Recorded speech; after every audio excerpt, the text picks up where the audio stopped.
Tonight, I want to speak to you from the Bible about a great woman.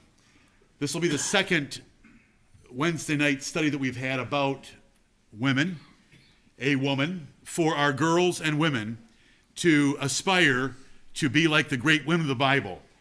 I have up here on the platform 7 books about the women of the Bible that Sherry and I have reviewed recently, and not one of them is good enough for you girls and women, though we may pick the best of the bad to give you a gift anyway. We just haven't got to that point yet.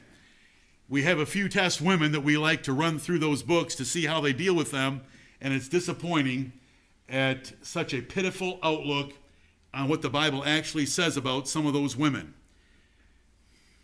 But you're welcome to look at the examples that we have up here to see that what I've said to you of wanting to get you an encyclopedia, a dictionary type book with all 400 women of the Bible in it to encourage you, women. Our church being the way it is, we preach and practice the Bible. Because we preach and practice the Bible, we're a man's church. That is, we teach submission of the women to their husbands, and we teach that women don't speak in our assemblies. Right. And those and other reasons along with them make it sound like at times we may not care, but we do care very much for our girls and women, thus tonight.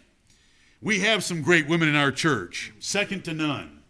But we want more women like that, and we want our girls to become such women like that, great women. Tonight, I want to talk to you about the great woman of Shunem. That's the Bible statement about her. The great woman of Shunem. You likely do not know her name. That's what it said in the Tuesday update, November 4th. That was yesterday. You likely don't know her name, because no one knows her name. She's just called the great woman of Shunem. We could pretend she looks like that. Or we could pretend she looks like that. Close enough, right? Just not dressed up so much. The Shunammite woman. So the word is Shunammite because she's from Shunem with an N. Remember, a Nazarene is not a Nazarite. A Nazarite is a special vow of Numbers chapter 6. A Nazarene's a person from Nazareth. A Shunammite is from Shunem. In our King James Bibles, Shunammite does not equal Shulamite. Shulamite is one time in the Bible, or one verse in the Bible, in the middle of the Song of Solomon. Return, return, O Shulamite. Return, return, that we may look upon thee. What will ye see in the Shulamite? As it were, the company of 2 armies. A glorious sight indeed was the Shulamite. And I am not going to get into tonight at all. I'm just going to ignore it, but I'm telling you about it. That Shunammite and Shulamite are very close, but they're very different women that we're talking about right now. The Shunammite, that N for Shunem. 2 Kings chapter 4. Great women you already know. You know about Sarah, Rebecca, Jochebed, Moses, mother, Hannah, Esther, Elizabeth, Mary. How many Marys are there in the Bible? Mary Magdalene, Phoebe, Priscilla. Great women you already know. What do all these women have in common? You know their names. God did not give us the name of the great woman we want to learn about tonight. Sarah and Jochebed made the Hall of Faith. Sarah's in Hebrews 11. The parents of Moses are in Hebrews 11, but so did the great woman of Shunem make Hebrews 11. You just need to know where to look. There she is again. Girls, we want you to be a great woman in the earth. Every girl. Lydia, including you. Lydia, back there, including you. Abigail, I see you. You wanting me to say your name. I just said it. Abigail. We want you to be a great woman in the earth. So here we go. 2 Kings chapter 4. It fell on a day. Really? I love the Bible. It fell on a day. It just kind of happened. 3 times in about 10 verses here in this chapter because so many events happened to this woman. It fell on a day that Elisha. Now we're dealing with Elisha, the successor to Elijah. Elijah came first. Elijah the Tishbite, he was a hairy man. He wore a leather girdle. He looked like John the Baptist. He was a very spirited man. John the Baptist came in the spirit and power of Elijah. Elisha's the one that when Elijah was taken up into heaven said, I want twice your spirit. So Elisha was a very spirited prophet of God. He passed to the city of Shunem, where was a great woman. We're not given her name. But in the city of Shunem, there was a great woman, and she constrained him to eat bread. She basically forced him to eat a meal at her house on his travels through the city of Shunem. And so it was that as oft as he passed by, he turned in thither to eat bread. God rules all coincidences. Nothing ever falls without him, not even a sparrow. Right. Elisha, I've already said that. Shunem was a city. It was also the city of Abishag. I'm going to leave that one alone. Shunammite is used for both women. Abishag is called the Shunammite. This woman is called the Shunammite, but they lived 120 years apart, so we're not going to mix them up. Here's Shunem. This is the Sea of Galilee, or the Lake Galilee, and the Jordan River basin going down through here to the Dead Sea, and Jerusalem is way down here toward the bottom. It's 20 miles between Shunem and Mount Carmel, where Elisha spent a lot of time, and so in his travels, from going back and forth in Israel, he'd come up through Shunem, and the route went over to Mount Carmel. Shunammite is not Shulamite. Shulamite's the name of the woman in the Song of Solomon, and Shunammite is the name of this great woman of Shunem. Same verse. Foolish commentators make them sisters, though there's 120 years between them. By any simple Bible chronology. The Bible uses the adjective great. Sometimes it'll say that a man is great or a great man, and it refers to wealth, like for Abraham, Nabal, Barzillai, and Job. It also uses great for reputation of character and conduct, like Abner and Naaman. Was there not a great man that died today, David said about Abner? A great prince of Israel. So we're going to summarize it this way. This honorable, noble, wealthy woman forced the reluctant Elisha to eat there. She convinced him of standing hospitality, so he visited whenever he was in town on his way to Mount Carmel, whenever he was in Shunem. The Shunammite, girls, if it's a triangle, it's a rule for you to be great. If you want to be a great woman, if it's a triangle on the slide, it's telling you how you can be a great woman. The Shunammite was observant to notice the man of God. She wasn't so occupied with her social media and texting her friends of what she had had for breakfast that she didn't know who was in town. She was observant. She was entertaining to think of food and drink. She realized that people have to eat 3 or 4 times a day, especially a man that's traveling up through Israel and over to Mount Carmel, and so she wanted to take care of that need. She was bold to press him to accept hospitality. This is a great woman. This is a woman that the Bible commends. This is a woman that makes it to Hebrews 11. This is a woman that had works by her faith. She obtained a good report by faith because of the things she did. She believed in entertaining and feeding a stranger in town that was a man of God. Lydia was also bold to press the Apostle Paul and his entourage to stay with her. Look what it says in Acts 16:15 about Lydia. After the Lord opened her heart, she believed what Paul was preaching. She was baptized, her household with her. Then she besought us. That's Luke writing the book of Acts, and Paul and others. If ye have judged me to be faithful to the Lord, come into my house and abide there. And she constrained us. Same word. Lydia forced Paul and his entourage to stay at her house. That's a great woman. To be able to entertain strangers, you need a clean, comfortable house at all times. You need to be ready to be able to take a person into your home whenever they might be there, whenever they might be in town, whenever we might have a need for such a thing. So to be able to do it, girls, to be able to entertain strangers, you've got to keep your house nice and clean and comfortable for guests. To be able to entertain strangers, you need to spend less than you make so that you have extra to buy extra food for extra mouths to feed. The Shunammite was committed to keep up her hospitality, that whenever he came by, she'd be ready for him. The Shunammite was selfless to let his needs dictate. She didn't pull out her day timer and say, well, I have this day opened, and I have this day open that you could stop by. She was ready whenever he came through town. Because we want to be servants, girls. And it's wonderful to be a servant, to have a servant's heart, and to be able to take care of someone according to their schedule.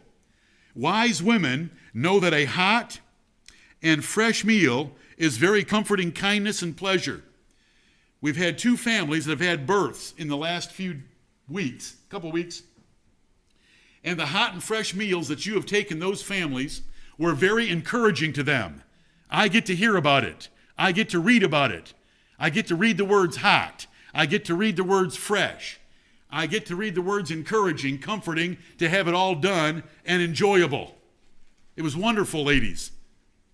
Those of you that eagerly sign up to do that, it's wonderful. You're trying to be like the great woman of Shunem. What does our country say is the fastest way to a man's heart? It's through his belly or through his stomach, because it is such a wonderful thing to have a hot and fresh meal prepared by someone that's skillful at it, knows what they're doing, and is very gracious in wanting you to enjoy it, like the great woman of Shunem. A wise man, this is talking to husbands, will allow and encourage his wife in ideas and choices of hospitality and entertainment to obey God, because that's what God wants her to do. That's what Lydia did. That's what the great woman of Shunem did. And a wise man will allow and encourage his wife to do that. There she is. She saw Elisha in town. She wanted to take care of him by giving him hot and fresh meals so that he could be refreshed on his travels to make it the next 20 miles to Mount Carmel. Verse 9, she said unto her husband, behold now, I perceive, I've been watching the man of God as he comes through Shunem and eats at our house, that this is a holy man of God. This is a man worthy of our hospitality, which passeth by us continually. He's here often. This great woman submitted her plans and requests to her husband, which is the right thing to do. Though a woman, she was not so intimidated that she could not explain or persuade him of her plan for hospitality. She was perceptive. This is what a great woman does. She thinks about people. She was perceptive that hosting the man of God could be rewarding. Because it's one of the rules of the Bible. Matthew chapter 10 says that if you treat a prophet right, you'll get a prophet's reward. That's a high reward, as you're going to see. She was not content to settle for the minimum or for only ordinary kindness. She wanted to do something more. She's asking her husband, you know, we've entertained him with meals, but can we do something a little better than that? She was observant to recognize that his frequent travels justified frequent stays. She was thinking about him. And that's what women ought to do that want to be hospitable and entertaining women, like the great woman of Shunem and like Lydia and others in the Bible. The Shunammite was submissive to her own husband, I've shown you. The Shunammite was confident to appeal to her husband. She knew that what she wanted to do was right. The Shunammite was aware of blessings for hospitality, and she was zealous to exceed the minimum or ordinary. She could have been content just to keep feeding him as he came along. You know, I've left some soup out for you with a note on the door. I've left some soup on the stove, so when you come by, you can come in and take care of yourself. But no, this woman was not like that. And there are servant women that are not like that.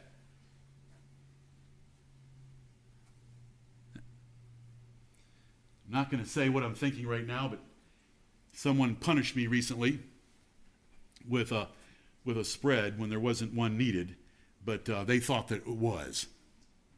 The Shunammite was zealous to exceed the minimum or ordinary, that she was practical to identify logistical needs. Husband, this man of God, and he's a holy man of God, I can perceive it, is coming through town so frequently, we can do something better than just giving him a meal.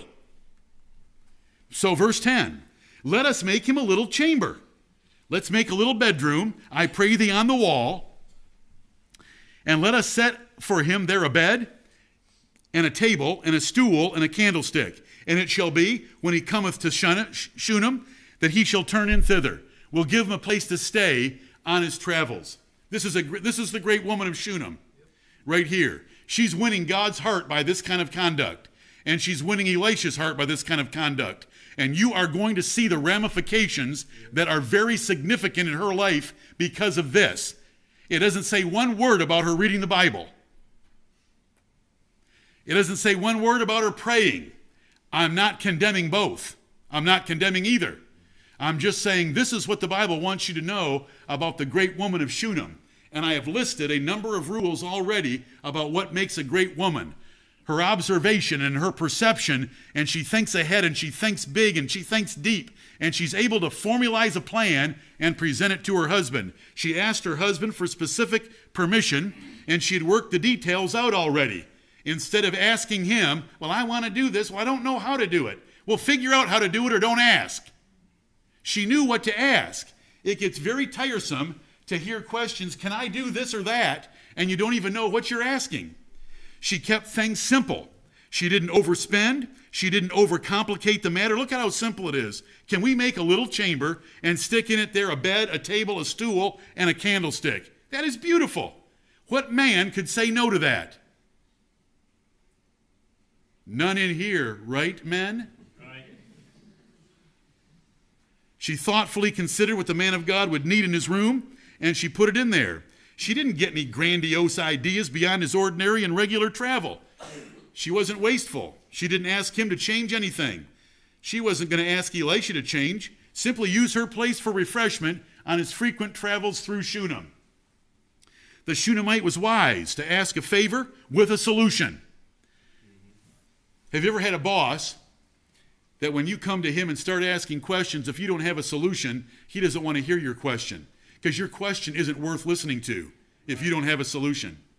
That's what he hired you for, is solutions to questions, not questions without solutions. She was wise. The Shunammite was prudent to ask for a modest cost. She wasn't wasteful. She was considerate to think of Elisha's needs. And she was reserved to not interfere with his schedule. Let's just set it up so that it'll be here for him.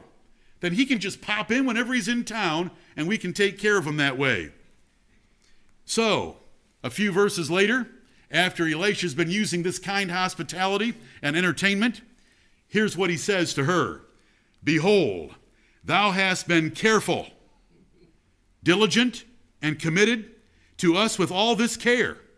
He says us, because Gehazi is with him, his servant. What is to be done for thee? Now it starts. The reward that the Bible talks of in both Testaments, the reward for showing hospitality and entertaining to the children of God.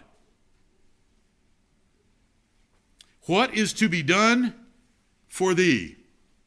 Wouldest thou be spoken for to the king? Because he had the king's ear. The king wanted Elisha on his side. Or to the captain of the host, can I have protection put around you here in the city of Shunem? Are you scared? Are you frightened? What can I do for you? And she answered, I dwell among mine own people. I'm safe here. I don't need any protection. I don't need you to have soldiers dispatched. I don't need a sheriff parked in an unmarked car outside in our subdivision looking over my house. I don't need any of that. I dwell with my own people. Look at her modest answer. Elisha, she was entirely content with her peaceful situation living among her own family. She had a need. She had a need. And if you don't know the story, I'll get to it in a moment. She had a need, but she was not one to bring up her need to others or to whine over it. She's going to get her need satisfied faster than ever bringing it up to somebody. She's going to get her need satisfied by showing hospitality to the man of God and to the people of God in the city of Shunem. The Shunammite was zealous in her care for the kingdom by taking care of Elisha. All this care that you've shown us, Elisha said, what can we do for you? She had activated the reward system of heaven. And that's why Elisha is asking her, what can we do for you? Because she has won God's heart and his heart. She was content with her portion from God. Every woman that's going to be great is content. Except to serve. She's never content not to serve because she wants to serve. The Shunammite was willing rather for a favor from heaven. She wasn't looking for anyone like a king or the captain of the host to do anything for her. What she needed was going to take God's intervention. Contentment is the greatest equalizer and elixir of life, and is within the reach of every man and woman. Right. And a woman to be great needs to be content. What can we do for you? 3 wishes. What do you want? A new car, a bigger house. No, nice clothes, a bigger wardrobe. No, she didn't say any of that because she was content. Martha Washington, one half of a power couple in the history of our nation, said, "The greater part of our happiness or misery depends upon our dispositions and not upon our circumstances." Amen. She spent an hour every morning at 9 o'clock in the morning reading her Bible. She was we'll get to her at some other time. She was every match for George Washington, except in height. It was 5'2" to 6'3". That's 13 inches. Should I ask about 13 inches in here?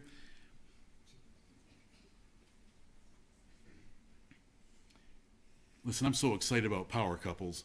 This is not a power couple tonight. It's just a power woman. There she is again.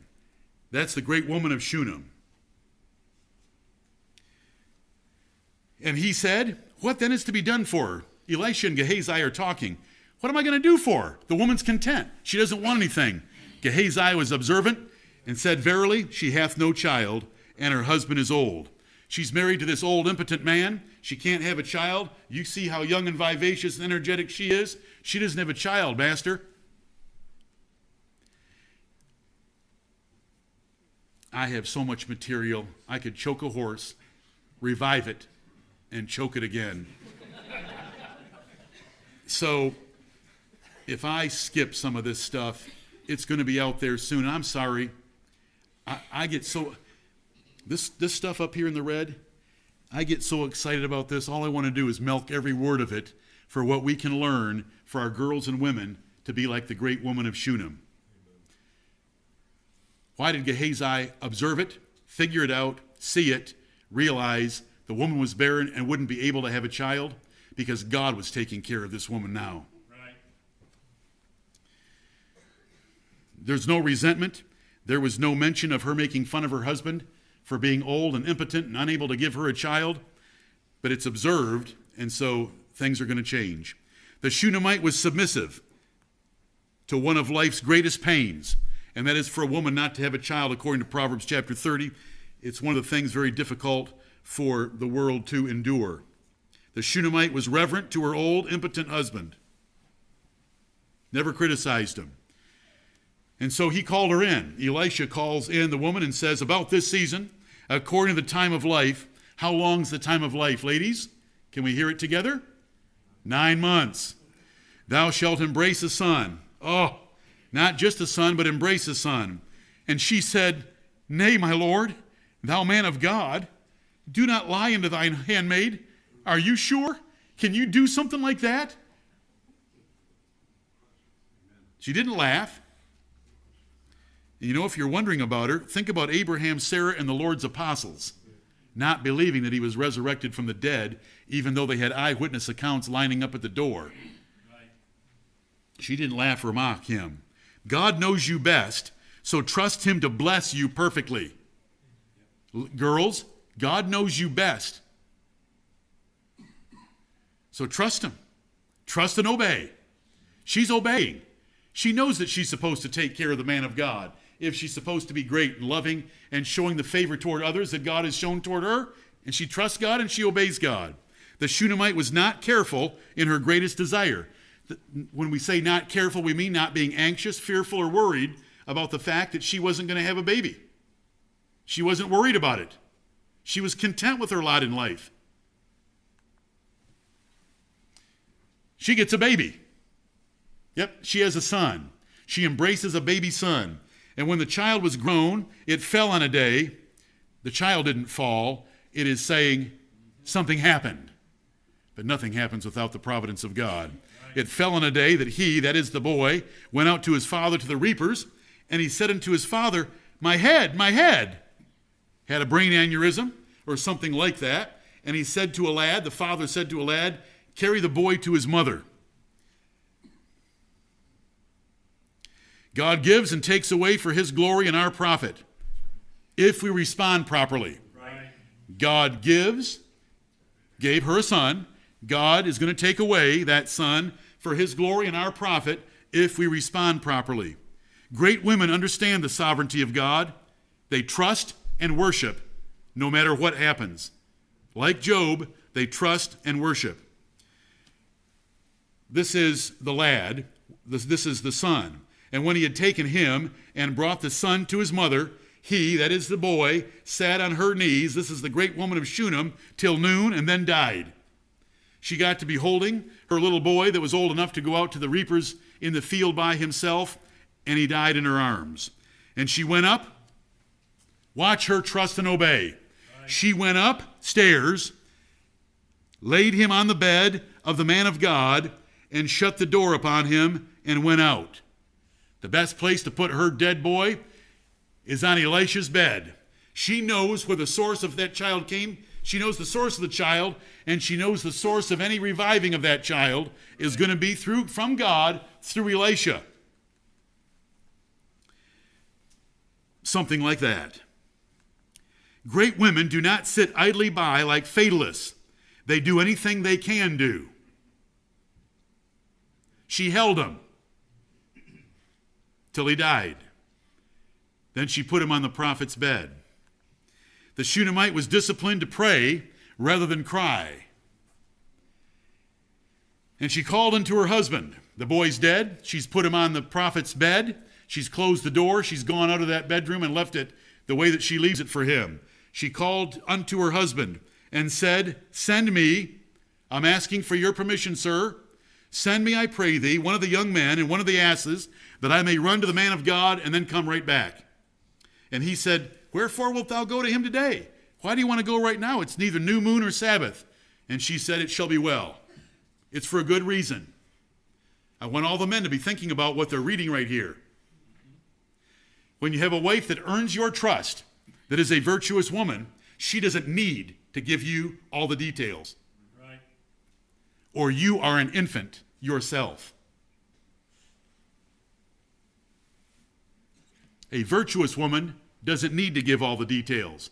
I thank God that I have a wife that I don't need to ask all the details. I can send her and let her go wherever she wants to, because I know what she'll do, and I know what she won't do. And I know she's going to be serving and helping every hour that she's gone in whatever venue she's in. Very important to understand these two verses right here for the men. For girls and women, what's important is that you earn your husband's trust so that he can say about you, like it does in Proverbs 31, the heart of her husband doth safely trust in her, he shall have no need of spoil. Let her go. She's got better ideas than you do. If she doesn't have better ideas than you do about hospitality, you're confused about your own abilities. The Shunammite was obedient to ask her husband. Great illustration. A great woman earns the trust of her husband by perfect conduct, which this woman had. A good husband trusts such a wife and does not ask for details.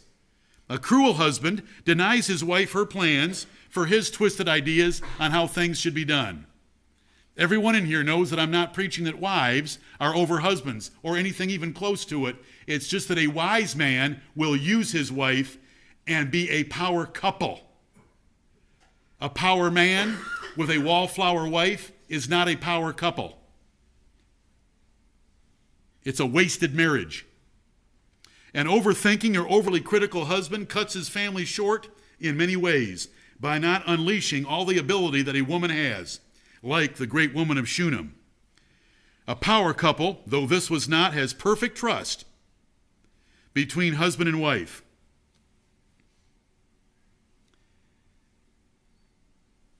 How many nights was she out too late, Nathan? I just sent her to the beach for a week by herself. Did she spend any time with you, Lydia? James? I know she did. Thank you. Fathers should only approve a man that will trust their daughter without details. That's one of the measures that you can pick a good man for your daughters, is to pick a man that will approve their ideas, because they've proven to you that they are they're virtuous. If they haven't proven that they're virtuous, then they don't deserve a husband at all, because only virtuous girls deserve husbands. She saddled an ass and said to her servant, drive these 20 miles and get me to Mount Carmel. Drive and go forward. Forget reverse. Slack not thy riding for me, except I bid thee. Unless it's too fast and I can't hold on, just keep going as fast as you can. Get me to Mount Carmel. This is the great woman of Shunem. She's bold. She's zealous. She's fervent. She's got a dead boy laying on the prophet's bed, and she knows exactly what to do. This is in lieu of praying. Don't come to my house and expect me to come and revive your boy that's come in with a brain aneurysm. But we can pray, and you can pray. It's the most powerful thing you can do. But she's got a prophet in her midst. Right. What a great woman. A great woman knows what she should do, and she does it with great zeal. So she went and came unto the man of God to Mount Carmel. And it came to pass, when the man of God saw her afar off, that he said to Gehazi his servant, behold, yonder is that Shunammite. You know, the Lord let Elisha see who was coming way far away. But he didn't tell Elisha what the woman's problem was. Run now, I pray thee, Gehazi, to meet her, and say unto her, is it well with thee? Is it well with thy husband? Is it well with the child? And she answered, she lied, it is well, because she didn't want to talk to no Gehazi. Gehazi couldn't help her. She needed the prophet, the man of God. She's going to tell the truth as soon as she gets with the real man, the man in charge. There she is. You say she lied to him. Yes, she did. I love her for it. Who wants to talk to Gehazi? You know, she's like the Greeks that said to Philip, we don't want to talk to you, Philip. Sir, we would see Jesus. Right. A great woman understands ethics and knows what is allowed and what is sin. She doesn't get confused. Not a great woman. She understands Christian ethics, because after a men's meeting, she goes online and sees what's posted out there and reads it herself, or asks her husband about it. A great woman is not distracted by things that distract emotional women. Oh, what am I going to do now? He wants to know what's wrong with me. And when she came to the man of God to the hill, this is the great woman of Shunem, personally getting to Elisha, she caught him by the feet. She caught him by the feet, but Gehazi came near to thrust her away. Now you can understand why she knew she needed Elisha, not Gehazi. And the man of God said, let her alone, for her soul is vexed within her, and the Lord hath hid it from me, and hath not told me. And so Elisha tells Gehazi to run the 20 miles, and don't salute anyone, and check the lad out. But I'm going to skip those verses and tell you the spirit of this woman. A great woman does not fuss about decorum when she needs something. She was a great woman, but she fell at the feet of this hairy prophet and grabbed his ankles because she needed the man of God. A great man respects a virtuous woman when she ignores decorum for a need. A woman that has treated Elisha this way, when she's begging for help like this in this matter, Elisha does not disrespect her. Oh, there's so much that we could pull out of these verses. And the mother of the child said, she heard Elisha giving Gehazi instructions. No way, that's not good enough. The mother of the child said, as the Lord liveth, she knew how to swear, and as thy soul liveth, I will not leave thee. I'm not going anywhere. I don't trust Gehazi. I don't trust that plan. I need you. I have put my trust in you. I've taken care of you. And with that statement, look what happens. He arose and followed her. Elisha didn't follow anyone. 42 children one time made fun of Elisha's bald head, and he cursed those children in the name of the Lord, and 2 she-bears came out and tore all 42 of them. Right. A great woman knows when she must use every tool to get her way, including swearing, grabbing him by the ankles, and saying she wasn't going to leave until he helped her. This is a great woman. The Bible says she's a great woman. She's in the hall of faith, and she's going to have blessings multiplied. Of course, a great woman never uses such efforts for foolish or trivial things. And when Elisha was come into the house, behold, the child was dead and laid upon his bed. He went in therefore, shut the door upon them twain, and prayed unto the Lord. Praying until the baby dies, like David, and it's a rule that we have in our church that we don't give up easily, is a partial truth. Praying until the baby dies is a partial truth and a partial rule of wisdom, for the great woman of Shunem believed more than that, didn't she? Right. She just kept right on praying after the baby was dead. And he called Gehazi and said, call this Shunammite. So he called her, and when she was coming unto him, he said, take up thy son. I've skipped a few verses of how he went about doing it, and the kid sneezing and all that stuff, because it's not germane to the lesson of how to be a great woman of Shunem. The great woman of Shunem is the woman that grabbed him by the ankles and said, as the Lord liveth, I'm not leaving you until you come to Shunem. Then she went in and fell at his feet, bowed herself to the ground, and took up her son and went out. And so ends 2 Kings chapter 4. So, the great woman of Shunem got a son. The son was taken from her. She got the son back. What lessons for her life of God's blessing and taking care of her. There she is. A great woman knows when she is righteous and has leverage with God. That's not self-righteousness. That's confidence. That's Paul saying, I labored more abundantly than they all. That's Paul saying, I fought a good fight, I kept the faith, I have finished my course. She knew. A great woman is always thankful and receives more blessings for being thankful.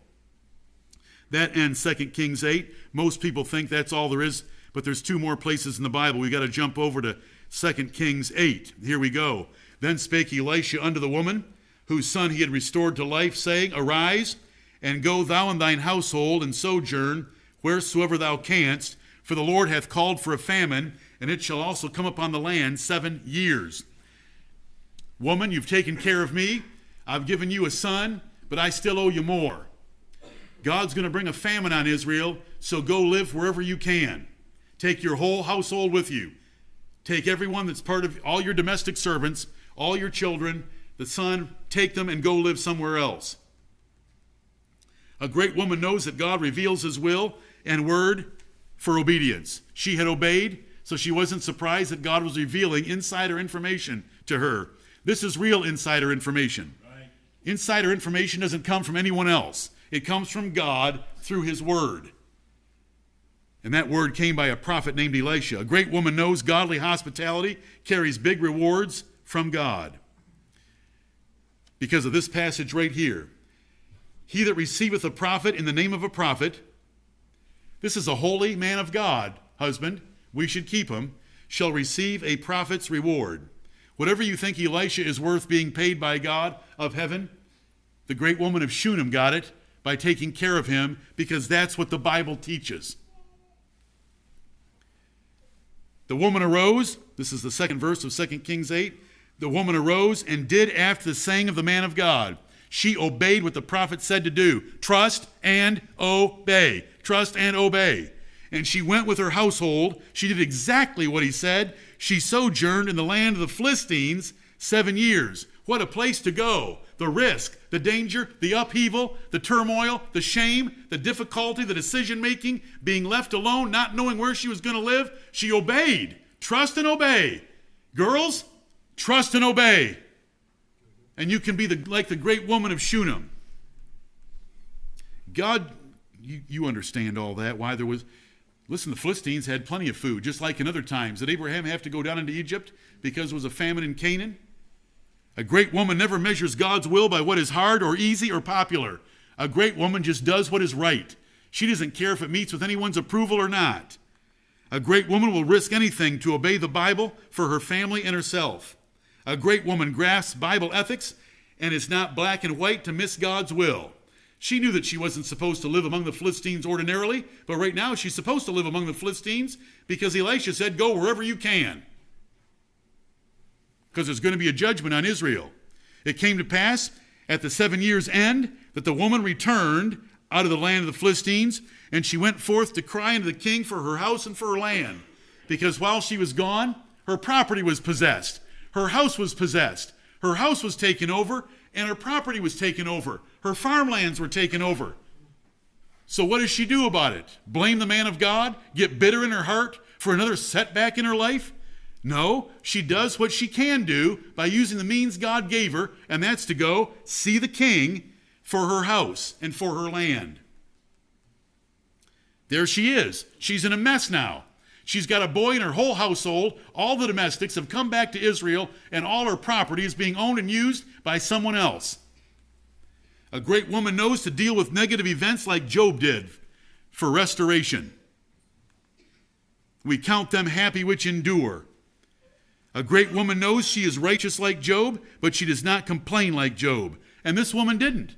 She just went to the next step of what she should do to get her property back. A great woman does not despair or get overwhelmed. She uses all available means one at a time, from A to B to C. I've had to say that so many times to people. Quit worrying about it. Just go from A to B. If you tried A and it didn't work, then try B. When B doesn't work, try C. And when you get to Z, we'll start over in lowercase letters.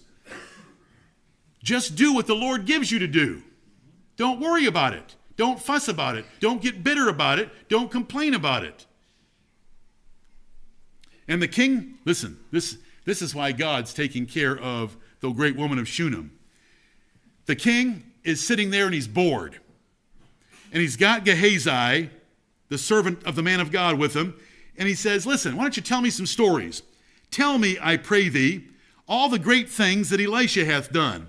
Tell me some of Elisha's exploits. Sound like Haman and Mordecai? Amen. Here we go. Tell me some of Elisha's exploits. God's timing is always wonderful, and a great woman trusts God's timing for all things. And it came to pass, now we have different wording in chapter 8.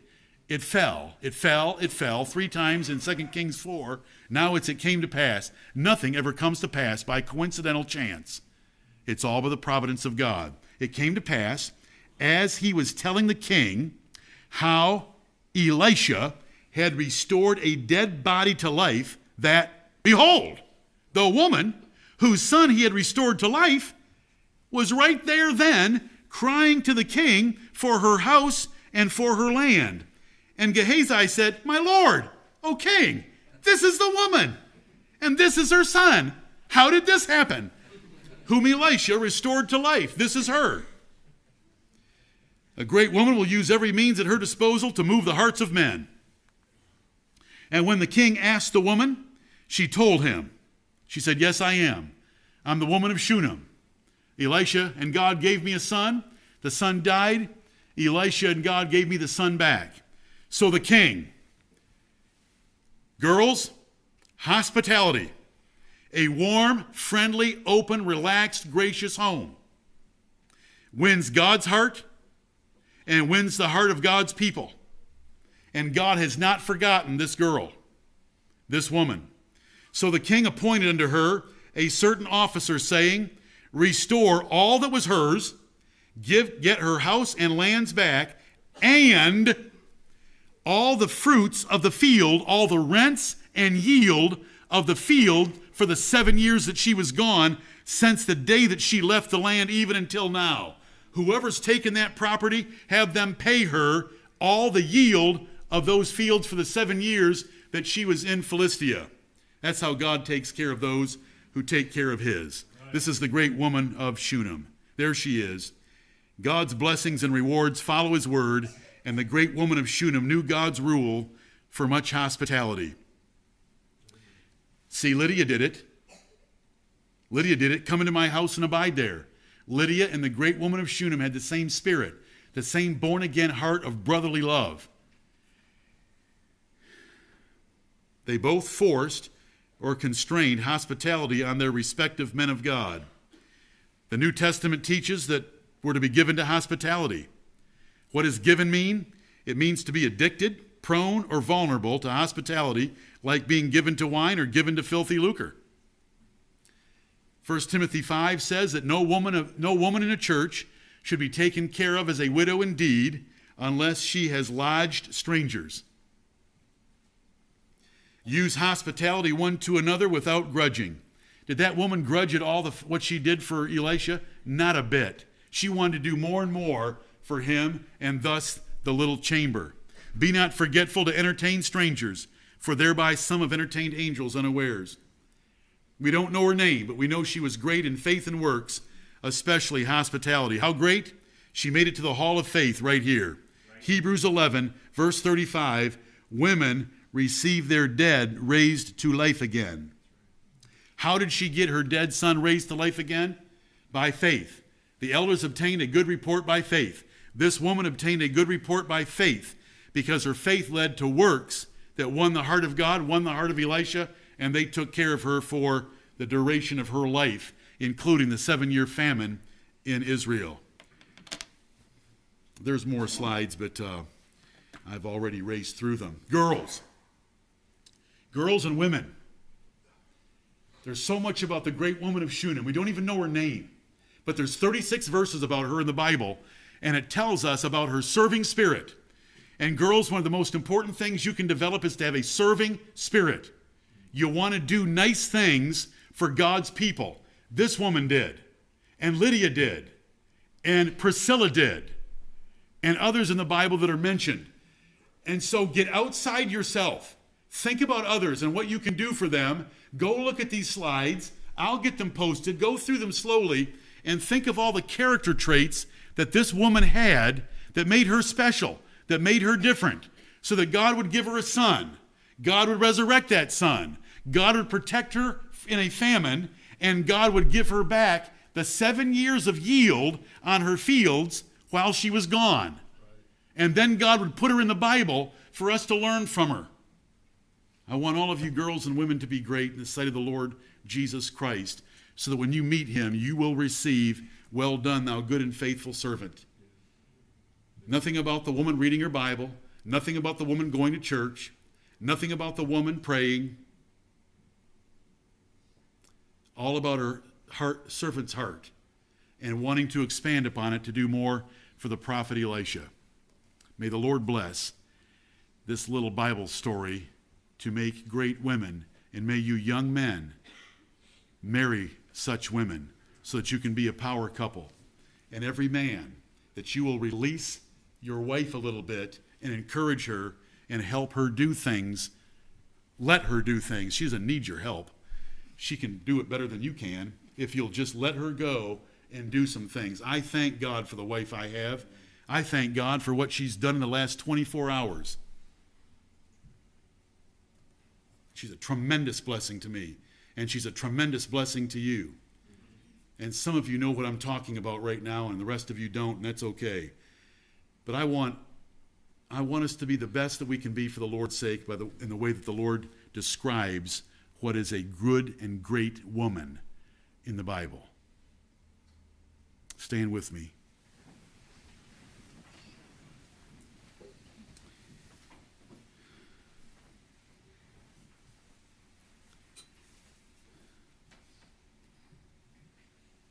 Heavenly Father, Lord, I thank thee for thy word. I love thy word. We have no liturgy here in the Church of Greenville. We have the King James Bible. And I thank thee for 2 Kings 4, 2 Kings 8, and Hebrews chapter 11.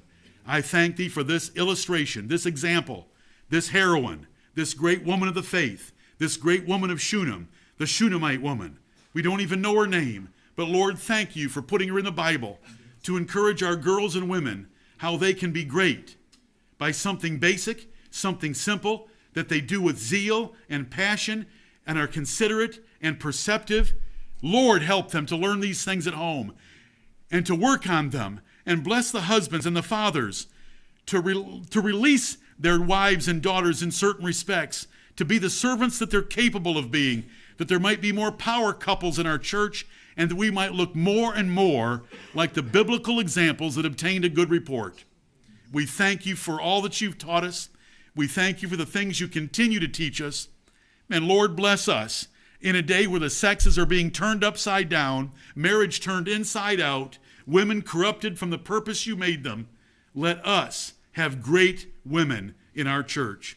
In Jesus' name, we commit this evening to thee. Bless all that's been said and done. Forgive us for any sin. In the name of the Lord Jesus Christ, amen. Amen. You are dismissed.